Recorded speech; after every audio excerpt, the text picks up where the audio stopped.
Hi friends, അപ്പോൾ നമ്മൾ സംസാരിക്കാൻ പോകുന്നത് മമ്മൂട്ടിയുടെ ഡോക്ടർ അംബേദ്കർ എന്ന് പറഞ്ഞ സിനിമയെക്കുറിച്ചാണ്. ഈ വീഡിയോ തുടങ്ങുന്നതിന് മുമ്പ് ഞാൻ പറയാം, ഇതിനകത്ത് വന്ന് താഴെ നെഗറ്റീവ് കമൻറ്റ്സ് അല്ലെങ്കിൽ നെഗറ്റീവ് കമൻറ്റ്സിൻ്റെ കുഴപ്പമില്ല, പക്ഷേ മോശം ഭാഷയിൽ ഇതിനെക്കുറിച്ച് എന്തെങ്കിലും ഏതെങ്കിലും ഒരു വീഡിയോയ്ക്ക് താഴെ ഞാൻ എൻ്റെ മെയിൽ ഐ ഡി താഴെ ഇടാം. അതിലോട്ട് നിങ്ങൾക്ക് എന്തെങ്കിലും മോശമായിട്ട് എന്തെങ്കിലും ചീത്ത വിളിക്കാനുണ്ടെങ്കിൽ നിങ്ങൾ അതിലോട്ട് കമൻ്റായിട്ട് ഇടാം. അപ്പം അത് എന്താണെന്ന് വെച്ച് കഴിഞ്ഞാൽ നിങ്ങളെ തന്തയും തള്ളയും പഠിപ്പിച്ച ഭാഷയായിരിക്കും നിങ്ങൾ ഇതിൻ്റെ താഴെ കമൻ്റ് ഇടുന്നത്. അപ്പോൾ അത് ബാക്കിയുള്ളവർ കാണുമ്പോഴത്തേക്കും അവർക്കത് കാണുമ്പോൾ തന്നെ ചിലപ്പോൾ അരോചകമായി തോന്നുന്ന ആൾക്കാരുണ്ട്, കുറച്ച് മാന്യതയുള്ള ആൾക്കാർ. അപ്പം അവർ നിങ്ങൾ അങ്ങനെയുള്ള വാക്കുകൾ നിങ്ങളെ അച്ഛനും അമ്മയും പഠിപ്പിച്ചിരുന്ന ഭാഷ നിങ്ങൾക്ക് വൃത്തികെട്ട ഭാഷയാണെങ്കിൽ, തന്തയ്ക്കും തള്ളയ്ക്കും ക്വാളിറ്റി ഉണ്ടെങ്കിൽ അവർ നെഗറ്റീവ് കമൻറ്റ് ഇടുമ്പോഴത്തേക്കും അതിനൊരു ക്വാളിറ്റി കാണും ആ വാക്കിന്. അല്ലാത്തവർക്ക് ആ ഒരു ക്വാളിറ്റി അവർ ആ കമൻറ്റിന് കാണില്ല. അവർക്ക് അതേ ഭാഷയിൽ തന്നെ റിപ്ലൈ കൊടുക്കേണ്ടതുണ്ട്.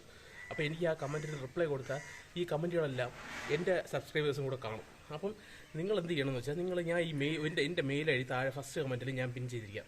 അപ്പോൾ നിങ്ങൾക്ക് എന്തെങ്കിലും പറയാനുണ്ടെങ്കിൽ, നിങ്ങൾക്ക് മോശം വാക്കുകൾ എന്തെങ്കിലും പറയാനുണ്ടെങ്കിൽ നിങ്ങൾക്ക് അതിലോട്ട് വന്ന് കമൻറ്റ് ചെയ്യാം.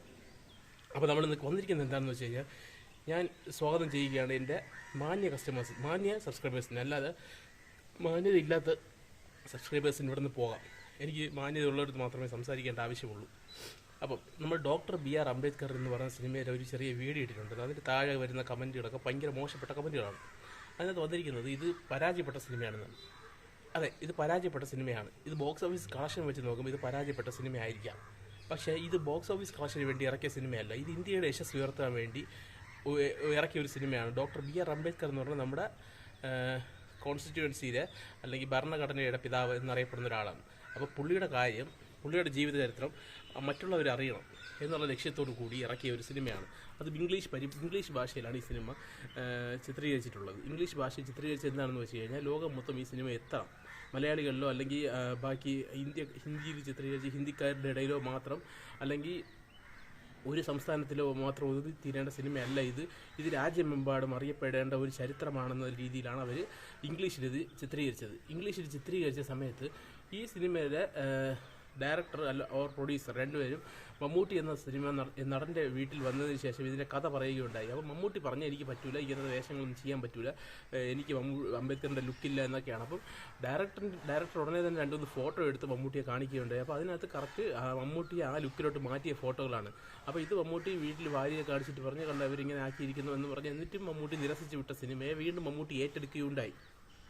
അപ്പം ഈ സിനിമ ഏറ്റെടുത്ത് ഇംഗ്ലീഷ് ആക്സെൻറ്റിൽ ഇത്രയും നന്നായിട്ട് സംസാരിക്കാൻ കഴിവുള്ള ഒരു നടനെ, അല്ലെങ്കിൽ അത് ഞാൻ ഇപ്പോൾ പൃഥ്വിരാജിനെ പോലെ അപ്പുറത്ത് പറയുന്നില്ല, അങ്ങനെ അത്രയും വ്യക്തമായിട്ട് അത്രയും സിനിമ മൊത്തം ഇംഗ്ലീഷിൽ കറക്റ്റായിട്ട് പ്രൊനൗൺസിയേഷൻ ചെയ്ത് അത്രയും ക്ലിയറായിട്ട് സംസാരിച്ച മമ്മൂട്ടിക്ക് ഇന്ത്യ എന്ന സംസ്ഥാനം നാഷണൽ അവാർഡ് നൽകുകയുണ്ടായി, ആദരിച്ചു.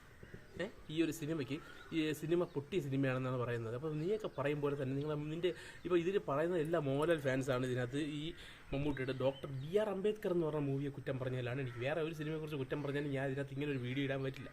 അപ്പോൾ ഈ ഒരു സിനിമ ഇന്ത്യയുടെ യശസ് ഉയർത്താൻ വേണ്ടി ചിത്രീകരിച്ച ഒരു സിനിമ ബോക്സ് ഓഫീസ് കളക്ഷൻ പ്രകാരം പരാജയമായിരുന്നു എന്ന് പറയുന്ന നിങ്ങളോടാണ് എനിക്ക് സംസാരിക്കാനുള്ളത്. ഈ സിനിമ ഈ ഡോക്ടർ ബി.ആർ. അംബേദ്കർ എന്ന് പറഞ്ഞ സിനിമ കണ്ടതിന് ശേഷം ബി.ആർ. അംബേദ്കറിൻ്റെ കൊച്ചുമകൻ മമ്മൂട്ടിയോട് പറഞ്ഞത് എന്താണെന്ന് വെച്ച് കഴിഞ്ഞാൽ, എൻ്റെ പൂജാമുറിയിൽ ദൈവങ്ങളോടൊപ്പമാണ് എൻ്റെ ഡോക്ടർ ബി.ആർ. അംബേദ്കർ എൻ്റെ പൂർവികൻ്റെ അല്ലെങ്കിൽ എൻ്റെ മുത്തശ്ശൻ്റെ ഫോട്ടോ വെച്ചിരിക്കുന്നത്. ഇനി അതിനോടൊപ്പം മമ്മൂട്ടി എന്ന നടൻ്റെ ഫോട്ടോയും കാണും എന്നാണ് മമ്മൂട്ടി. ഇതിപ്പോൾ നിങ്ങൾക്ക് വേണമെങ്കിൽ ഇത് തള്ളായിട്ട് തോന്നും. നിങ്ങൾക്ക് വേണമെങ്കിൽ ഇതൊക്കെ യൂട്യൂബിൽ നിങ്ങൾക്ക് ഓരോ ഇതിലും ഗൂഗിളിലും എല്ലാം സെർച്ച് ചെയ്ത് നോക്കിയാൽ നിങ്ങൾക്ക് കാണാനുള്ള കാര്യമേ ഉള്ളൂ. ഇതൊന്നും ഒരു തള്ളായിട്ട് നിങ്ങൾ എടുക്കണ്ട. അപ്പം അങ്ങനെയുള്ള ഒരു സിനിമ പരാജയമായിരുന്നു എന്ന് പറയാൻ നിങ്ങൾക്ക് തോന്നിയ മനസ്സ്, അത് ഒരു രാജ്യദ്രോഹികൾക്ക് മാത്രം തോന്നേണ്ട ഒരു കാര്യമാണ്. ഇങ്ങനെയുള്ളൊരു സിനിമ ബോക്സ് ഓഫീസ് പ്രകാരം ഇത് കളക്ട് ചെയ്തിട്ടില്ല എന്ന് നിങ്ങൾക്ക് പറയാൻ തോന്നിയിട്ടുണ്ടെങ്കിൽ, ഒരു കാര്യം എന്താണെന്ന് വെച്ചാൽ, ഇത് വിദേശ മാർക്കറ്റുകളിൽ അധികം ശ്രദ്ധിക്കാതെ പോയത് എന്താണെന്ന് വെച്ചാൽ, ഇത് റിലീസ് ചെയ്ത് കഴിഞ്ഞാൽ ഇന്ത്യയുടെ യശസ് വാനോളം എത്തും. അത് പല രാജ്യക്കാർക്കും അത് ഇഷ്ടമല്ല. അതുകൊണ്ടാണ് ഇതിൻ്റെ റിലീസൊന്നും വലുതായിട്ടൊന്നും പോകാത്തത്. ഇത് ആപ്പടെ കുറേ ഫിലിം ഫെസ്റ്റിവലിൽ മാത്രം റിലീസ് ചെയ്ത സിനിമയാണ്. 1-2 സ്ഥലത്ത് മാത്രമാണ് ഇത് 2000 റിലീസ് ചെയ്തത്. അത് ഇംഗ്ലീഷ് ഭാഷയിൽ റിലീസ് ചെയ്ത സിനിമയാണ്. അപ്പോൾ അതിന് കിട്ടേണ്ട കളക്ഷൻ കിട്ടിയിട്ടുണ്ട്. ഇതുപോലത്തെ ഒരു ഓഫ് ബീറ്റ് സിനിമയ്ക്ക് കിട്ടേണ്ട കളക്ഷൻ കിട്ടിയിട്ടുണ്ട്. പിന്നെ ഇതിനോടൊപ്പം കൂട്ടിച്ചേർക്കേണ്ടതെന്ന് വെച്ചാൽ, നമ്മുടെ ഡോണി എന്ന് പറയുന്നൊരു ഡയറക്ടറുണ്ട്, നമ്മുടെ കണ്ണൂർ സ്ക്വാഡിൻ്റെയൊക്കെ തിരക്കഥയൊക്കെ എഴുതിയ ഒരാൾ. അപ്പം ആ പുള്ളി ഇവരെ കണ്ണൂർ സ്ക്വാഡിൽ അഭിനയിക്കാൻ വേണ്ടി മഹാരാഷ്ട്രയിൽ ചെന്നപ്പം പുള്ളി വിചാരിച്ചത് മമ്മൂട്ടി എറണാകുളത്തെ ആൾക്കാരാണല്ലോ ഇവിടെയൊക്കെ. അപ്പം ഫ്രീ ആയിട്ട് മമ്മൂട്ടിയോട് ഇടപഴകാമെന്നൊക്കെ വിചാരിച്ചപ്പോൾ സ്ഥിരം ക്യൂവിൽ കുറച്ച് പേര് വന്നിരിക്കുന്നു. അപ്പോൾ എന്താണെന്ന് ചോദിച്ചപ്പോൾ ഹമാര അംബേദ്കർ ഹേ എന്നാണ് അതിൽ കൂടെ നിന്ന് അതിൽ നിന്ന് വരുന്ന ആൾക്കാർ പറഞ്ഞത്. അപ്പോൾ അല്ല ഇത് ആക്ടറാണെന്ന് പറഞ്ഞപ്പോഴത്തേക്ക് അത് നിങ്ങൾക്ക് ആക്ടറായിരിക്കാം, പക്ഷേ ഇത് നമുക്ക് അംബേദ്കർ ആണെന്ന് പറഞ്ഞിട്ട് ഇത് മറ്റേ കുടിവെള്ളത്തിൻ്റെ ഒരു സീനൊക്കെ ഉണ്ട്. ഇതേപോലെ ഞാനും നിങ്ങളും കുടിക്കുന്നത് ഒരേ കുടിവെള്ളമല്ലേ, പിന്നെ അവർക്കും കൂടെ കൊടുത്താൽ എന്താ എന്നുള്ള ഡയലോഗ് വരെ അവർ കറക്റ്റ് ക്ലിയർ ആയിട്ട് പറഞ്ഞു കൊടുക്കുന്നത്. അപ്പോൾ എടാ ഇതാണ്ട് ഈ സിനിമയുടെ വിജയം, ഇതാണ് ഈ സിനിമയുടെ വിജയം. അല്ലാതെ ബോക്സ് ഓഫീസിൽ 100 കോടി നേടുന്നതല്ല വിജയം. നീയൊക്കെ മനസ്സിൽ വിചാരിച്ചുകൊണ്ടിരിക്കുന്നത് 100 കോടി 150 കോടി നേടുന്നതാണ് ഒരു നടനെന്ന രീതിയിൽ വിജയമെന്ന് നീയൊക്കെ കണക്കായിക്കൊണ്ടിരിക്കുന്നുണ്ടെങ്കിൽ അതല്ല, ആൾക്കാരുടെ മനസ്സിലോട്ട് എത്തുക എന്നതാണ് 100 കോടി 150 കോടി നേടുക എന്നതിനേക്കാൾ അല്ലാതെ ഒരു മനുഷ്യൻ്റെ ജനപ്രീതിയാണ് അവൻ്റെ ബോക്സ് ഓഫീസ് കളക്ഷനെ ബാധിക്കുന്നത്. എന്നാൽ ആ നടൻ്റെ അഭിനയമാണ് ആളുകളുടെ മനസ്സിലോട്ട് ഇറങ്ങി ചെല്ലുക എന്ന് പറയുന്നത്. അപ്പോൾ അത് നേടാൻ കുറച്ച് കഴിവ് വേണം. അല്ലാതെ ഞാനായിട്ട് അഭിനയിക്കുള്ളൂ എന്ന് പറഞ്ഞിരിക്കുന്ന നടൻ്റെ ഞാൻ ഒരിക്കലും മോഹൻലാലിൻ്റെ കുറ്റം പറയുന്നതല്ല ഇതിലൂടെ. നിൻ്റെയൊക്കെ ഈ ഒരു ധാർഷ്ട്യം അതാണ് മോഹൻലാലിനെ എനിക്ക് പറയേണ്ടി വരുന്നത്. മോഹൻലാൽ അങ്ങനെ മമ്മൂട്ടി ഫാൻസ് ഒന്നും ഒരിക്കലും മോഹൻലാലിനെ എതിർത്ത് സംസാരിക്കാറില്ല. എതിർത്ത് സംസാരിക്കുന്ന ഒരു മാന്യതയുണ്ട്, പുള്ളിയെ വിമർശിക്കാറ് മാത്രമേ ഉള്ളൂ. അല്ലാതെ നിൻ്റെയൊക്കെ ഈ ലാംഗ്വേജിലല്ല ഇവിടെ വിമർശിക്കാൻ വരുന്നത്. നിനക്കൊക്കെ പറ്റുന്ന ഭാഷ എഴുതിയൊക്കെ വിമർശിച്ചോ, കുഴപ്പമില്ല. പക്ഷെ അത് മെയിലിൽ വേണം ഇടാൻ, അല്ലെങ്കിൽ ഈ കമൻറ്റ് ചിലപ്പം ഡിലീറ്റ് ചെയ്യേണ്ടി വരും. കാരണം എന്താണെന്ന് വെച്ച് കഴിഞ്ഞാൽ നിൻ്റെയൊക്കെ അമാന്യമായിട്ടുള്ള ഭാഷ ചിലപ്പോൾ എൻ്റെ ഭാഗത്തുള്ള തെറ്റുണ്ടെങ്കിൽ എനിക്ക് എന്തെങ്കിലും ഞാൻ പറഞ്ഞതിലെന്തെങ്കിലും ഡാറ്റ വൈസ് എന്തെങ്കിലും തെറ്റുണ്ടെങ്കിൽ നിനക്കത് കമൻറ്റിലാണ്.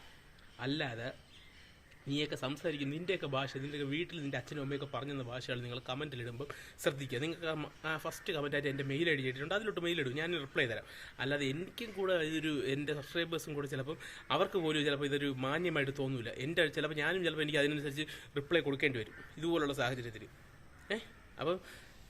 അപ്പോൾ ശരി, അപ്പോൾ ഇതാണ് ഇന്നത്തെ വീഡിയോ. അപ്പോൾ നന്ദി, നമസ്കാരം.